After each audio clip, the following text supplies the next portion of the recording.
verse. Hannah pours out her heart to God. There once was a man who lived in Ramathaim. He was descended from the old Zuph family in the Ephraim hills. His name was Elkanah. He was connected with the Zuphs from Ephraim through his father Jeroham, his grandfather Elihu, and his great-grandfather Tohu. And he had two wives. The first was Hannah, the second was Peninnah. Peninnah had children, Hannah did not. Every year this man went from his hometown up to Shiloh to worship and to offer sacrifice to the God of the angel armies. Eli and his two sons, Hophni and Phinehas, served as priests of God there. When Elkanah sacrificed, he passed helpings from the sacrificial meal around to his wife Peninnah and to all her children. But he always gave an especially generous helping to Hannah because he loved her so much and because God had not given her children. But her rival wife taunted her cruelly, rubbing it in and never letting her forget that God had not given her children. This went on year after year. Every time she went to the sanctuary of God, she could expect to be taunted. Hannah was reduced to tears and had no appetite. Her husband Elkanah said, "Oh, Hannah, why are you crying? Why aren't you eating? Why are you so upset? Am I not more worth to you than 10 sons? So Hannah ate, then she pulled herself together, slipped away quietly, and entered the sanctuary. The priest Eli was on duty at the entrance of God's temple in the customary seat. Crushed in soul, Hannah prayed to God and cried inconsolably. Then she made a vow. "O God of the angel armies, if you take a good hard look at my pain, if you quit neglecting me and go into action for me by giving me a son, I'll give him completely undeservedly to you. I'll set him apart for a life of holy discipline." It so happened that as she continued in prayer before God, Eli was watching her closely. Hannah was praying in her heart silently. Her lips moved, but no sound was heard. Eli jumped to the conclusion that she was drunk. He approached her and said, "You're drunk. How long do you plan to keep this up? Sober up, woman." Hannah said, "Oh, no, sir. Please. I'm a woman brokenhearted. I haven't been drinking, not a drop of wine or beer. The only thing I've been pouring out is my heart, pouring it out to God. Don't for a minute think I'm a bad woman. It's because I'm so desperately unhappy and in such pain that I've stayed here so long." Eli answered her, "Go in peace, and may the God of Israel give you what you asked of him." "Think well of me and pray for me," she said, and went her way. Then she ate heartily, her face radiant. Up before dawn, they worshiped God and returned to Ramah. Elkanah slept with his wife Hannah, and God began making the necessary arrangements in response to what she had asked, dedicating the child to God. Before the year was out, Hannah had conceived and given birth to a son. She named him Samuel, explaining, "I asked God for him." When Elkanah next took his family on their annual trip to Shiloh to worship God, offering sacrifices and keeping his vow, Hannah didn't go. She told her husband, "After the child is weaned, I'll bring him myself and present him before God, and that's where he'll stay for good."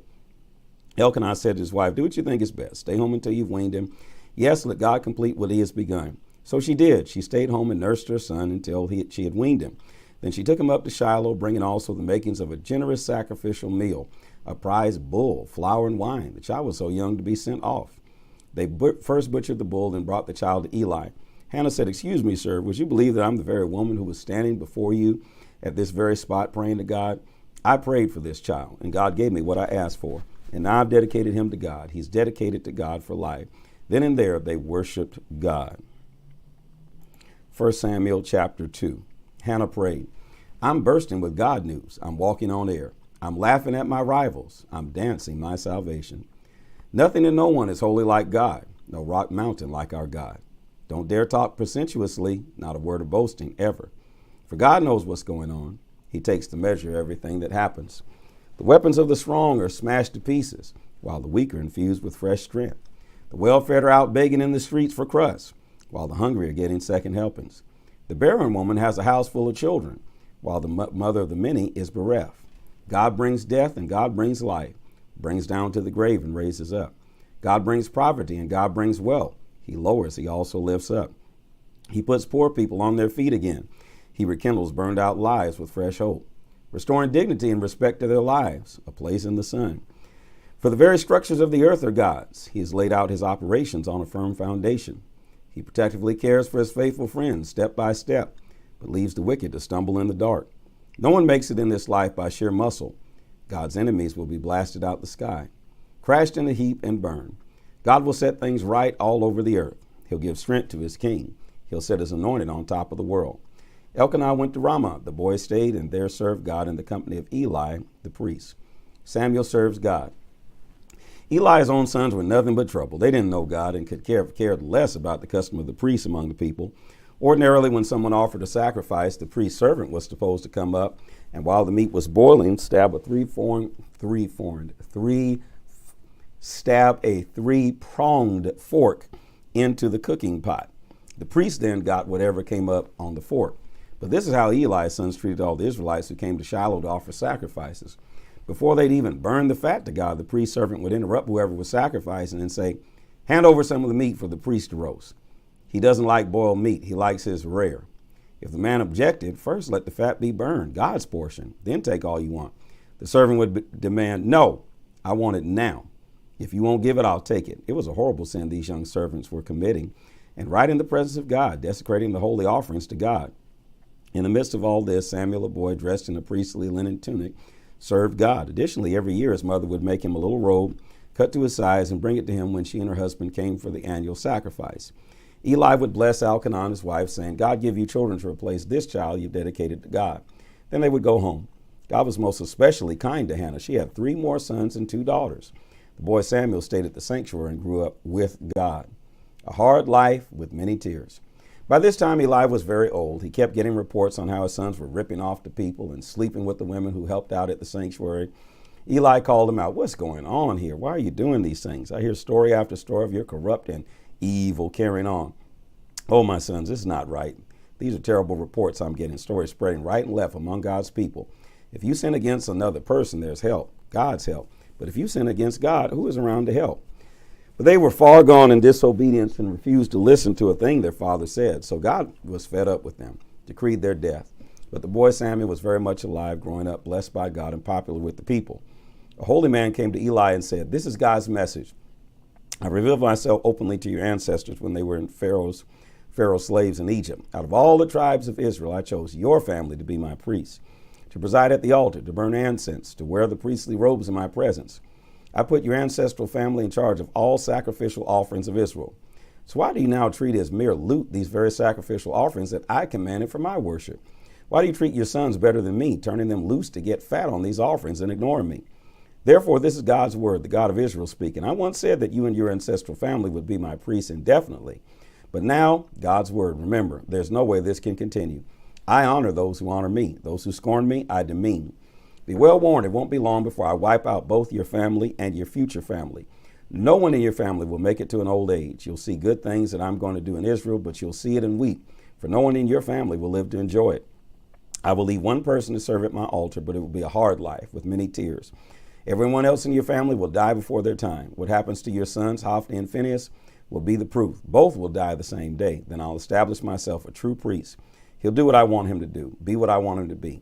I'll make his position secure, and he'll do his work freely in the service of my anointed one.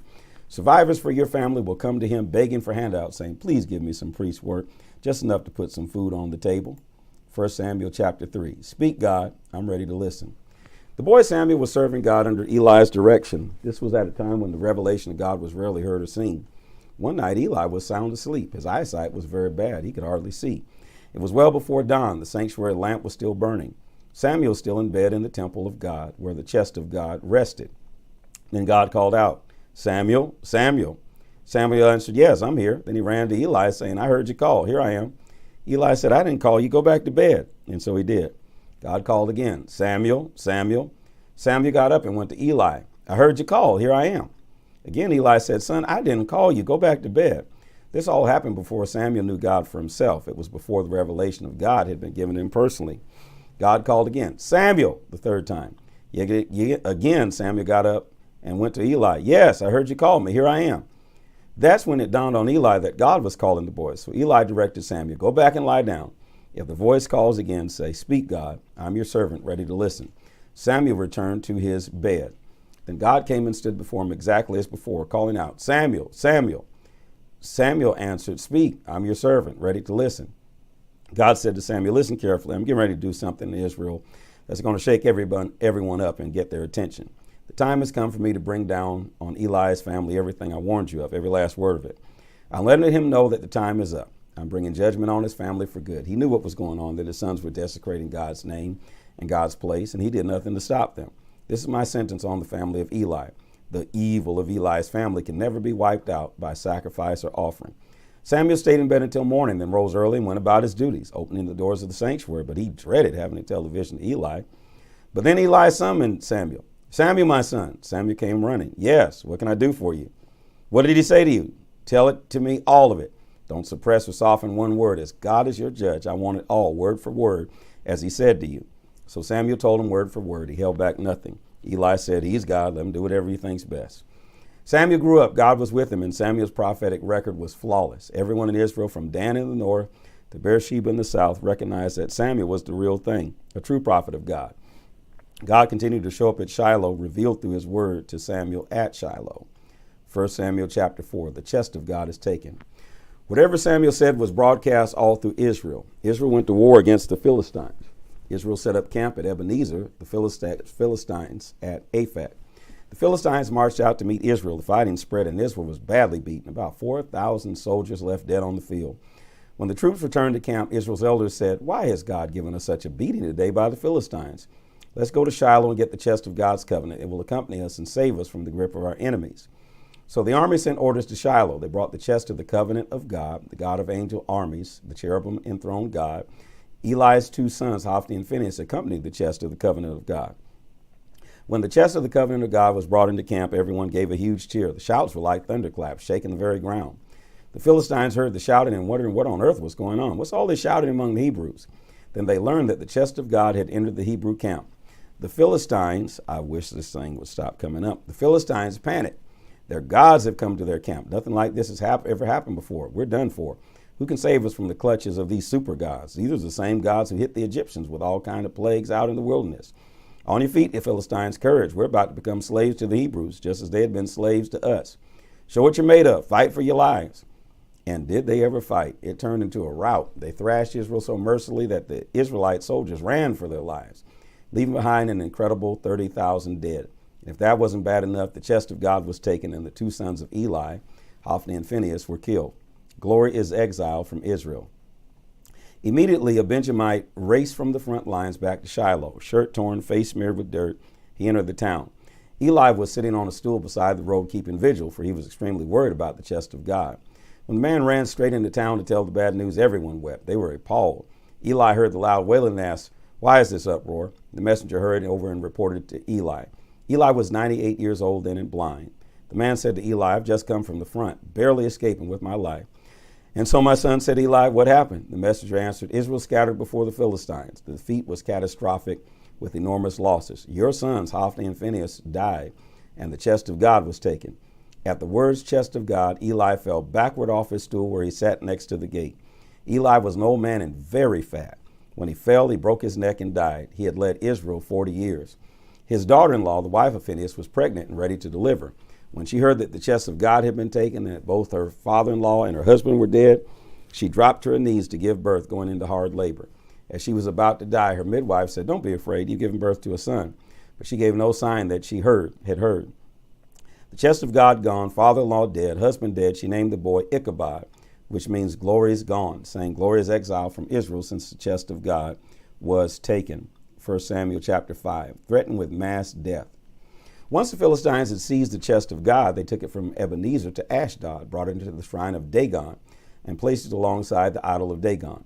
Next morning, when the citizens of Ashdod got up, they were shocked to find Dagon toppled from his place, flat on his face before the chest of God. They picked him up, put him back where he belonged. First thing the next morning, they found him again, toppled and flat on his face before the chest of God. Dagon's head and arms were broken off, strewn across the entrance. Only his torso was in peace. That's why even today the priests of Dagon and visitors to the Dagon shrine in Ashdod avoid stepping on the threshold. God was hard on the citizens of Ashdod. He devastated them by hitting them with tumors. This happened in both the town and surrounding neighborhoods. He let loose rats among them, jumping from ships there. Rats swarmed all over the city, and everyone was deathly afraid. When the leaders of Ashdod saw what was going on, they decided, the chest of the God of Israel has got to go. We can't handle this, and neither can our God Dagon. They called together all the Philistine leaders and put it to them. How can we get rid of the chest of the God of Israel? The leaders agreed. Move it to Gath. So they moved the chest of the God of Israel to Gath. But as soon as they moved it there, God came down hard on that city too. It was mass hysteria. He hit them with tumors. Tumors broke out on everyone in town, young and old. So they sent the chest of God to Ekron. But as the chest was being brought into town, the people shouted in protest, you'll kill us all by bringing this chest of God of Israel. They called the Philistine leaders together and demanded, get it out of here, this chest of the God of Israel. Send it back to where it came from. We're threatened with mass death. For everyone was scared to death when the chest of God showed up. God was already coming down very hard on the place. Those who didn't die were hit with tumors. All over the city, cries of pain and lament filled the air. 1 Samuel chapter 6.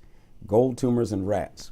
After the chest of God had been among the Philistine people for 7 months, the Philistine leaders called together their religious professionals, the priests and experts on the supernatural, for consultation. How can we get rid of this chest of God, get it off our hands without making things worse? Tell us. They said, if you're going to send the chest of God of Israel back, don't just dump it on them. Pay compensation. Then you'll be healed. And after you're in clear again, God will let up on you. Why wouldn't he? And what exactly would make for adequate compensation? 5 gold tumors and 5 gold rats, they said, to match the number of Philistine leaders, since all of you leaders and people suffered the same plague. Make replicas of the tumors and rats that are devastating the country and present them as an offering to the glory of the God of Israel. Then maybe he'll ease up and not be so hard on you and your gods and your country. Why be stubborn like the Egyptians and Pharaoh? God didn't quit pounding on them until they let the people go. Only then did he let up. So here's what you do. Take a brand new ox cart and 2 cows that have never been in harness. Hitch the cows to the ox cart and send their calves back to the barn. Put the chest of God on the cart. Secure the gold replicas of the tumors and rats that you're offering as compensation in a sack and set them next to the chest. Send it off. But keep your eyes on it. If it heads straight back home to where it came from, toward Beth-Shemesh, it's clear that this catastrophe is a divine judgment. But if not, we'll know that God had nothing to do with it. It was just an accident. So that's what they did. They hitched 2 cows to the cart, put their calves in the barn, and placed the chest of God and sack of gold rats and tumors on the cart.